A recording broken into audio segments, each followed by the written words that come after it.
morning students, welcome to today's class. Today we are going to the part of politics, chapter 9, urban livelihoods. The last chapter we have seen the rural livelihoods, that people, those who are living in the village and the activities that they are doing in the village, those things we have seen in the last chapter. In this chapter we are looking the urban livelihoods, that means the people, those who are living in the cities, big cities. We know that in our country there is a lot of big cities are there. Bombay, Calcutta, Chennai, Bangalore, Delhi. These are some of the big cities that is located in our country. The life of the people in the cities or in the urban area that we are discussing in this chapter. Urban livelihood. In cities, most of the people are self-employed. In other words, they are not employed by anyone. They may employ other workers to run their businesses. People also run shops for their living. The municipal corporation issues licenses to run shops in commercial places. Working on urban streets. People who live in rural areas come and settle down in cities. In cities, they work as rickshaw pullers, auto rickshaw drivers, build roads, cobblers, barbers, hawkers, dig pipelines, etc. These people manage to earn a sufficient amount of money to run their houses. As compared to rural areas, these people get lots of opportunity to reach money from the city. In a market area, imagine there is a festival and you step out with your family to buy for yourselves some sweets and savories or few presents. Walking down any marketplace, one notices an array of shops. Some are small and distinct, while others are large and flamboyant, while few are in malls or are huge showrooms. Our preference to buy an item of choice can change, and so will our choice of shop. But if we pay attention, we would realize most shops are bread and butter of a family. Often, a family works together during busy seasons in their shops and makes sure that one gets proper attention. Most of these shops are either rented or purchased, but in all cases serve as way for maintaining livelihood of families. In a factory, often we have visited our family members at a construction site or factories. We have sometimes visited cloth mills and almost on all occasions have come across daily wagers, laborers who work extremely hard throughout the day. We notice that these people are expected to work extra hard for long hours, and they mostly go about their work in a calm and consistent manner. These people are employed on set wages, which are often very less, but often loss of any substantial work otherwise urges them to take up such taxing jobs. They are expected to work for 6 days a week, at least sometimes more, and are not provided good amenities. Still they work because they have no other choice.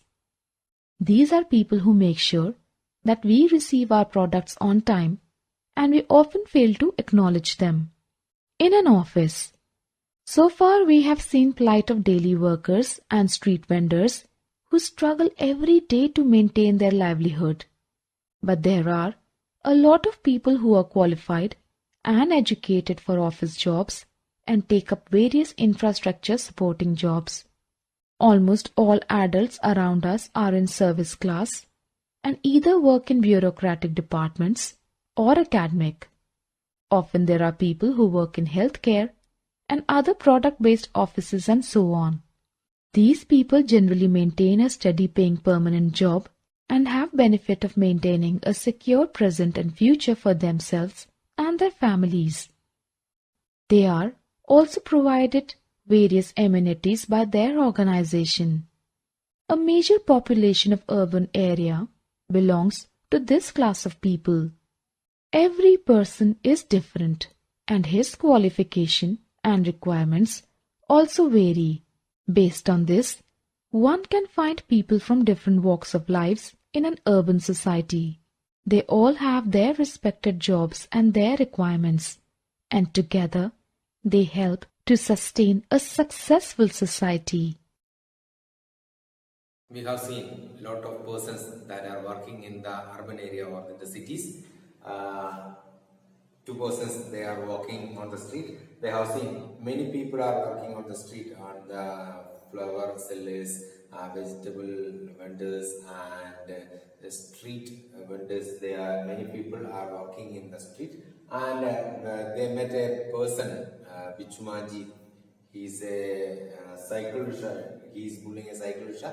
Actually, he's from Bihar, but he's not getting enough money by doing work in his place. So he migrated to the city, and now he is a cycle. He is pulling a cycle rickshaw, and he is earning a daily wage. And there is a lot of shops in their market, a mobile shop, then clothes merchants, and electronic workshops. A lot of shops are working in this area, and they met a person, Sarpreet and Vandana. They are the shop owners. On the festival season, they have started shop. Now they try to buy an apartment and try to buy a car by their shops. And one factory worker, Nirmala, she is working in the garment factory, and they want to stitch a sari. So they went to meet Nirmala, and they discuss about the work of Nirmala, and they went to their own office, Sudha's office. There is many people are working by using the computer and other equipments. So in our textbook it says that there is a call centers. There are many companies call centers, or the customers, they can make a call to the office, and the person will give awareness about the product, or the clarification about the product and the service. Then they have seen the labor chow. That means the laborers are available in that area. If we go to Pilpulli in the early morning, we can see that many persons are standing surrounding that bus stand. They are laborers. Some persons will call them for concrete work or other work in the farm. So the laborers are available in that particular area. That is labor chow. So these are the things that are happening in the urban areas or in the cities. So read the textbook carefully. Note down the question answers in your notebook.